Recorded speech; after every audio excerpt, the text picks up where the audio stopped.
Hey guys, and welcome back to Win in the Woods. Today I'm going to show you guys how I process deer at home. I'm going to keep this pretty simple. I don't have a complicated method of doing this. Basically, I break things down into major muscle groups, pick what I want to grind, pick what I want to keep for steaks or roasts, and then get everything vacuum sealed and put it in the freezer. I took this little deer last night with my recurve bow. If you guys click the card up here, you can see that video. But for those of you guys that are just interested in processing deer at home, I'm going to try to keep this video brief and show you guys the basic steps. The first thing that I'm going to do is make a cut up here below where I have my gimbal clipped in, and I'm going to skin this deer all the way down to its neck. So my first cut will just go all the way around the leg, and then I will make another cut running down the leg right down here to where the two hams meet. You want to be careful when you're making this first cut around the legs not to cut the Achilles tendon on the back side of the ham, because that's what's holding it into the gimbal.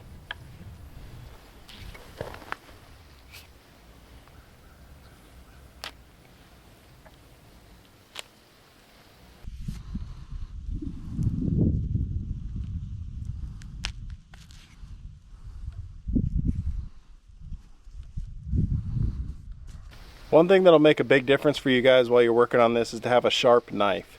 A sharp knife is actually going to be safer than a dull knife because it cuts where you intend it to cut without a lot of pressure.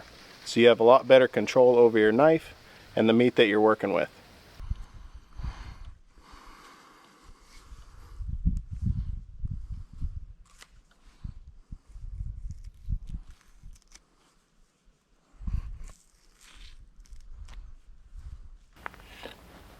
Once you have those 4 cuts made, you're going to want to unpeel the hide right off of the deer. Depending on how long this deer's been hung for you, it may come right off with very little pressure, or you might have to help it with your knife as you take it down.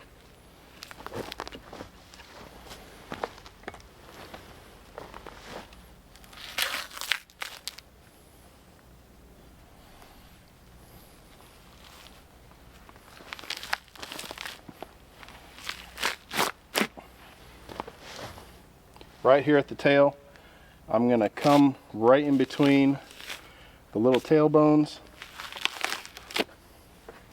and then keep working this hide down. I found that if I hold the hide with one hand, make a fist with the other, I can force that hide down off the back of this deer and put my body weight into it, which is helpful.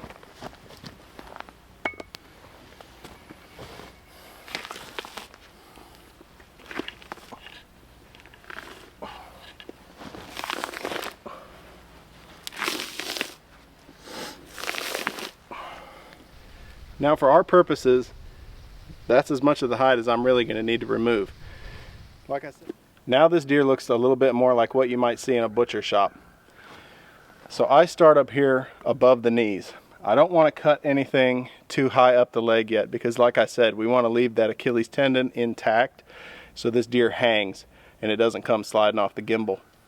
I take back the sides of its abdominal wall first and just get those away from the meat that I want to work with. Don't cut too far in here. You don't want to hurt these tenderloins.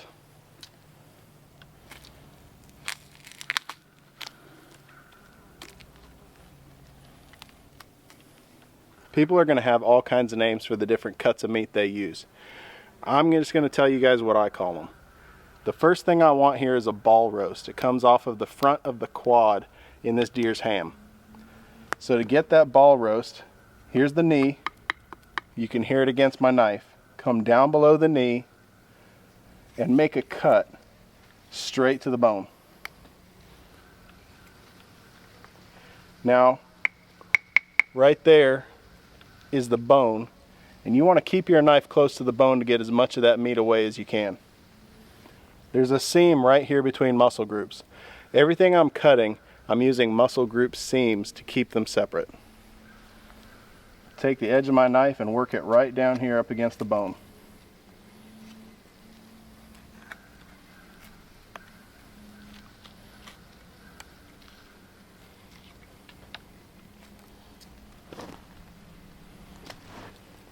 And here's another seam that I'm going to follow with my knife.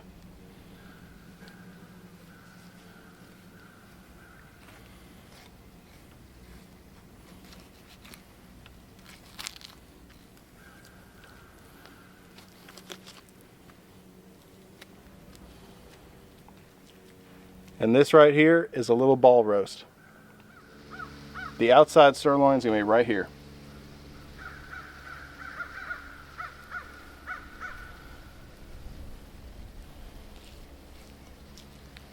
Typically I pull the meat away from the bone and you'll see the membrane in there, and you can work that away with your knife. Always keeping the edge of that knife as close to the bone as I can.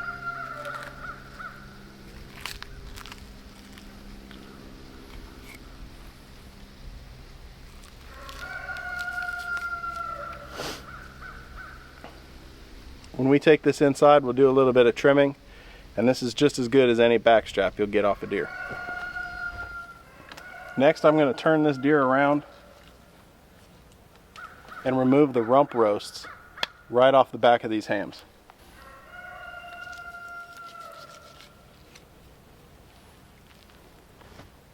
You're going to have to work your knife around the pelvic bone in the back. There are going to be some weird angles here.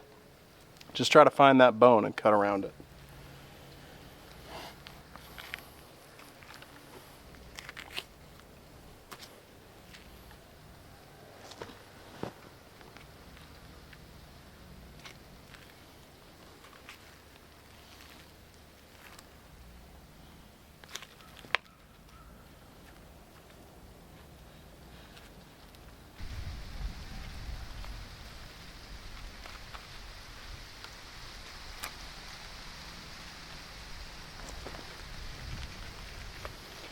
Now your other sirloin is going to be right in here. There's a little seam you can see kind of through this fat layer. You're going to remove this. It's pretty easy to just work your fingers into that membrane and peel it right away from that rump roast. You can see there's another seam right here, and this piece of meat that looks an awful lot like a backstrap is what we want.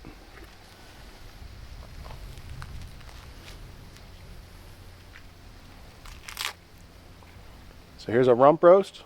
On a larger animal, this will be 2 or even 3 times this size. And then right here we have our other sirloin. And I might be calling this the wrong thing. You guys feel free to drop a comment and correct me for everybody else's benefit. But right here's the other, what I call sirloin. When I get a little crazy cutting and I make a mistake, the words of Bob Ross go through my head. These are just happy little accidents. Happy little accidents that I'm going to turn into venison burger later on. Now I'm going to remove these tenderloins. I like to take the stomach wall or the abdominal wall down with my knife all the way to that first rib, working from the inside, cutting towards the outside, so I don't gouge into these tenderloins. These are really simple to remove. You're going to take your knife blade and come right down the back of the spine, on both sides of the spine, and then just peel them away with your hand, working against the backbone. You want to hear that bone scraping against the tip of your knife the whole time you do this.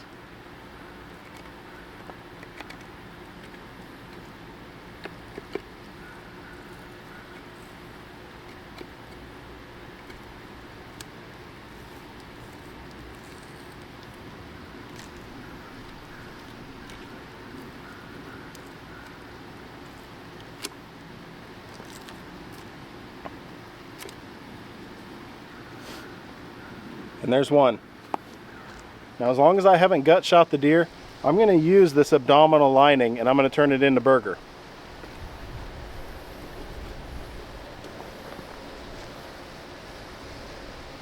One thing that you're going to want to do is remove this deer fat, and it's not going to help your meat like beef fat will. You want to take it all out of there, do a lot of the work outside, and when you go to trim inside, keep removing that membrane and this chalky white fat out of your meat.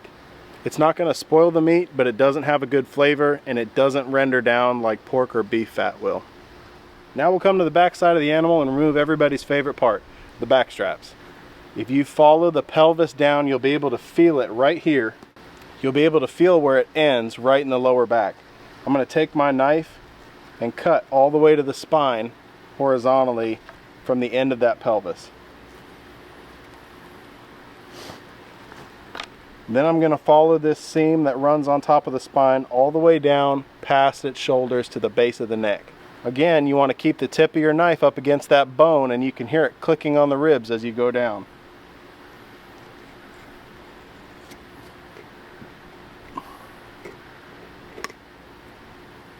Then, kind of like we did with those tenderloins, I'm going to work the meat away from the bone, and in the space I create with my hand, I'm going to work the edge of my knife up against the bones to remove this muscle.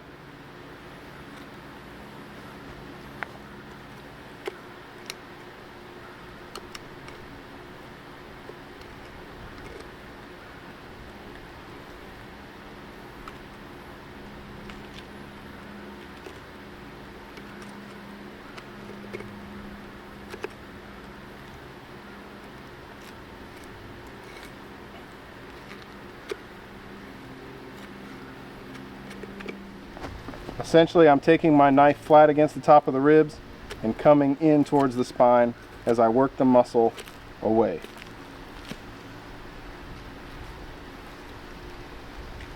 I'm losing a little bit right at the top of the shoulders because that's where my broadhead went through. And here's at least part of that back strap.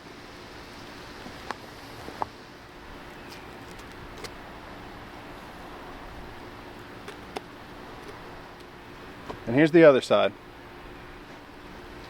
Now for the way I do these, most of my steak or roast cuts are done now. Everything now is going to basically be turned into burger. So to make it fast and easy, I just take all the muscle groups off the bone like I've been doing, put it in a big pile, and that pile is going to go to the grinder. To give you guys kind of a sense of the amount of time I'm putting into this, I just checked the camera and it's at 30 minutes right now. It can be a lot of work, but it's a very rewarding experience when you're serving family and friends food that you've ethically sourced from the field. Now the meat that's below the elbows on a deer is called the shank. There's a lot of membranes in here, so it's a very hard piece of meat to work with. But if you grind it up into the rest of your meat, you won't be able to tell the difference.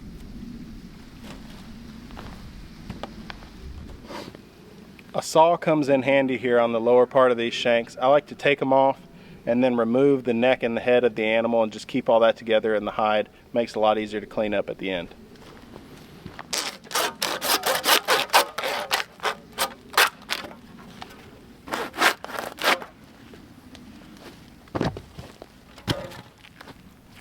Now these shoulders are easy to remove. Take your knife, come up against the ribs, and just make a few cuts here as you pull this shoulder blade away from the deer.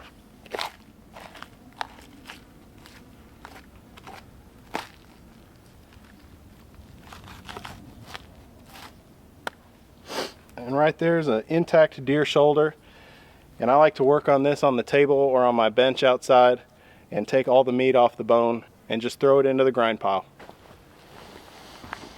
Now it's good to take a little bit of time and just pick some of this meat, some of the bigger pieces, off of what's left of the deer. There's quite a bit in here we can still turn into burger, but deer ribs are going to have a lot of fat typically and a lot of muscle membrane in between the layers of meat, and I haven't personally found that I get a whole lot off of these ribs. I don't typically take them. Now at this point, all that's left is to take the back of these hamstrings off. Again, the last thing I'm going to cut is this Achilles tendon. Just like the shanks on the front end of this deer, the meat in here has a lot of tendons and membranes. You're not going to really get any big roast or steak cuts out of this meat, so I'm just going to debone it right here and throw it into the burger pile.